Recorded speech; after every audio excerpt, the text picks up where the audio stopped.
মৰমৰ ছাত্ৰ ছাত্ৰীসকল তোমালোক আটাইকে মোৰ এই বিশেষ অনলাইন ক্লাছলৈ স্বাগতম জনাইছোঁ। আজি মই তোমালোকৰ মাজত পুনৰ উপস্থিত হৈছোঁ সপ্তম শ্ৰেণীৰ বিজ্ঞান বিষয়ৰ ইতিপূৰ্বে আলোচনা কৰা এটি পাঠৰ সৈতে। পাঠটি হ'ল বতৰ, জলবায়ু আৰু জলবায়ুৰ লগত প্ৰাণীৰ অভিযোজন। এইটো বিজ্ঞানৰ 7 নম্বৰ পাঠ। তোমালোকে প্ৰত্যেকেই বিজ্ঞানৰ পৰা এই পাঠটি উলিয়াই লোৱা আৰু মনোযোগেৰে শুনি যোৱা। মৰমৰ ছাত্ৰ ছাত্ৰীসকল, আমি যোৱা ক্লাছত এই পাঠৰ অন্তৰ্গত বতৰৰ বিষয়ে আলোচনা কৰিছিলোঁ। বতৰ কাক বোলে বা বতৰ যে সঘনাই পৰিৱৰ্তন হয় এই বিষয়ে আমি আলোচনা কৰিছিলোঁ। বতৰৰ উপাদান বা বতৰৰ আমাৰ দিনটোৰ কোনটো সময়ত সৰ্বোচ্চ তাপমাত্ৰা হয় আৰু সৰ্বনিম্ন কেতিয়া হয় বা কোনটো সময়ত দিনটোৰ সৰ্বনিম্ন তাপমাত্ৰা হয় এই সম্পৰ্কে আমি বিতংভাৱে আলোচনা কৰিছিলোঁ। এই ভিডিঅ'ৰ তলত ডেছক্ৰিপশ্যনত যোৱা ক্লাছৰ লিংকটি দিয়া হৈছে। তোমালোকে ডেছক্ৰিপশ্যনৰ লিংকত গৈ যোৱা ক্লাছটি চাব পাৰিবা। আজি আমি আলোচনা কৰিম জলবায়ুৰ বিষয়ে। আহাচোন বাৰু মৰমৰ ছাত্ৰ ছাত্ৰীসকল, জলবায়ু নেকি এই সম্পৰ্কে আমি কিছু আলোচনা কৰোঁ।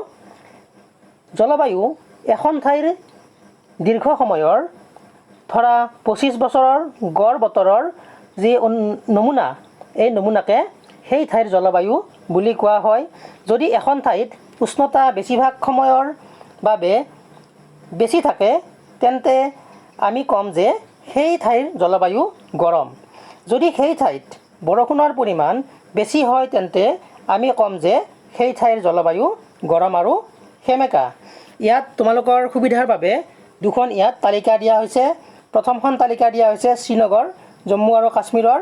ইয়াত জলবায়ুৰ বিষয়ে কিছু তথ্য দিয়া হৈছে। আৰু দ্বিতীয়খন তালিকাত দিয়া হৈছে থিৰুৱনন্তপুৰম, কেৰেলাৰ জলবায়ুৰ বিষয়ে কিছু তথ্য দিয়া হৈছে। এই দুয়োখন তালিকা তোমালোকে তুলনা কৰি তোমালোকে দুয়োখন ঠাইৰ মাজৰ যি জলবায়ুৰ যি তাৰতম্য সেইটো তোমালোকে উপলব্ধি কৰিব পাৰিবা। ইয়াত জলবায়ুৰ অৱস্থা দিয়া হৈছে দুয়োখন তালিকাত। প্ৰথমটো মাহৰ উষ্ণতাৰ মধ্যক দুটা স্তৰত উলিওৱা হয়। প্ৰথম স্তৰত গোটেই মাহটোৰ লিপিবদ্ধ উষ্ণতাৰ গড় উলিওৱা হয় আৰু দ্বিতীয় স্তৰত বহু বছৰৰ এনে গড় উলিওৱা হয় বা উষ্ণতাৰ গড় উলিওৱা হয়। সিয়েই আমাক উষ্ণতাৰ মধ্যক দিয়ে। ঠাই দুখন হ'ল জম্মু আৰু কাশ্মীৰ, শ্ৰীনগৰ আৰু কেৰেলাৰ থিৰুৱনন্তপুৰম।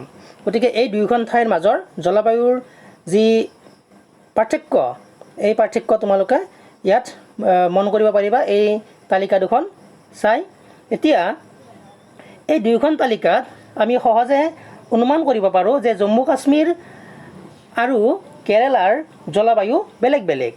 আমি দেখা পালোঁ বা তোমালোকে নিশ্চয় জানিব পাৰিবা যে জম্মু কাশ্মীৰৰ তুলনাত কেৰেলাৰ জলবায়ু বৰ গৰম আৰু সেমেকা, য'ত বছৰটোৰ এটা ভাগত মধ্যমীয়া গৰম আৰু সেমেকা জলবায়ু পোৱা যায়। তোমালোকে নিশ্চয় গম পালা কেৰেলা আৰু জম্মু কাশ্মীৰৰ জলবায়ুৰ বিষয়ে।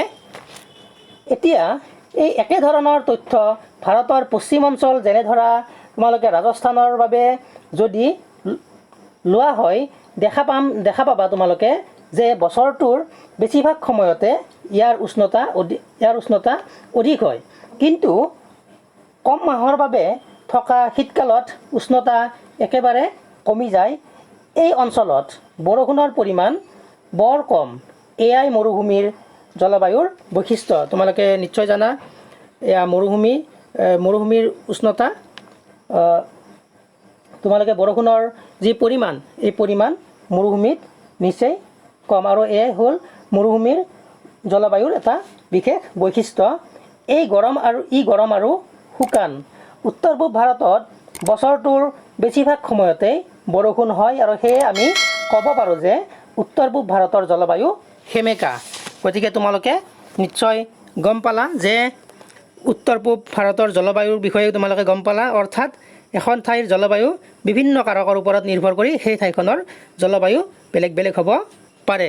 গতিকে মৰমৰ ছাত্ৰ ছাত্ৰীসকল, আমি আজি এই ক্লাছটোত জলবায়ুৰ বিষয়ে কিছু আলোচনা কৰিলোঁ। মই আশা কৰিছোঁ তোমালোকে এই ক্লাছটিৰ পৰা যথেষ্ট উপকৃত হ'ব পাৰিবা বুলি মই ভাবিছোঁ। গতিকে পৰৱৰ্তী ক্লাছত এই পাঠৰ আমি বাকীছোৱা অংশ আলোচনা কৰাৰ প্ৰতিশ্ৰুতিৰে তোমালোক আটাইৰে মংগল কামনা কৰি মোৰ এই বিশেষ অনলাইন ক্লাছটি ইমানতে সামৰণি মাৰিছোঁ। ধন্যবাদ।